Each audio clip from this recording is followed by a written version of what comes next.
आज दुनिया के हालात बद से बदतर होते जा रहे हैं।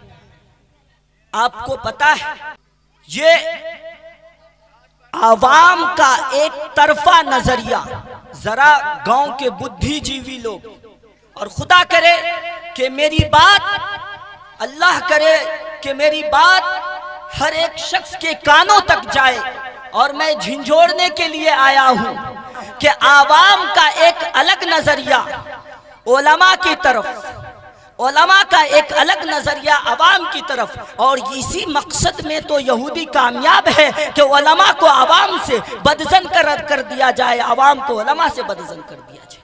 अगर इंजीनियर साहब से पूछिए दुआए कुनूत तो उसे नहीं आती, और अगर हम जैसे आलिमों से पूछिए कोई अंग्रेजी, कोई साइंस की बातें, टेक्नोलॉजी की बातें, फिजिक्स की बातें हमें नहीं आती, तो बतलाइए हम उन दानिश्वरों को, उन डॉक्टरों को किस तरह इल्म पहुंचाएंगे, किस तरह दीन की खिदमत करेंगे।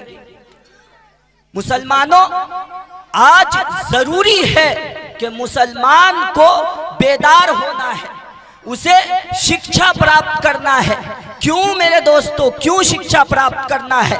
आज से कुछ दिन पहले नू हरियाणा में 1208 घरों पर बुलडोजर चला दिया गया।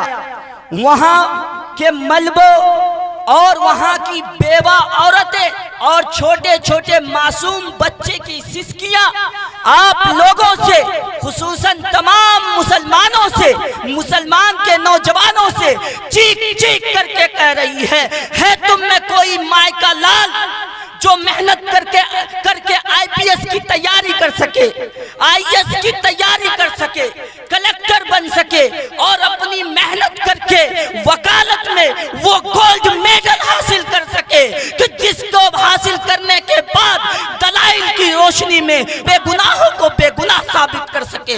है कोई माय का लाल इसको साबित करने वाला?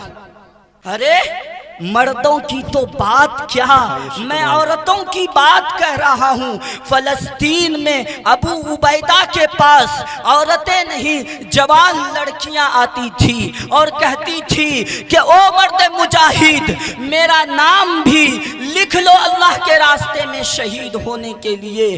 तो वो कहते थे कि अबू उबैदा फरमाते थे कि नहीं नहीं नहीं, अभी आपकी जरूरत नहीं है। वो घर जाती थी, सदका देती थी, खैरात करती थी और रब से फरियाद करती थी, रब्बा आखिर क्या बात है, तू मुझसे नाराज तो नहीं हो गया जो मेरी शहादत को कबूल नहीं कर रहा।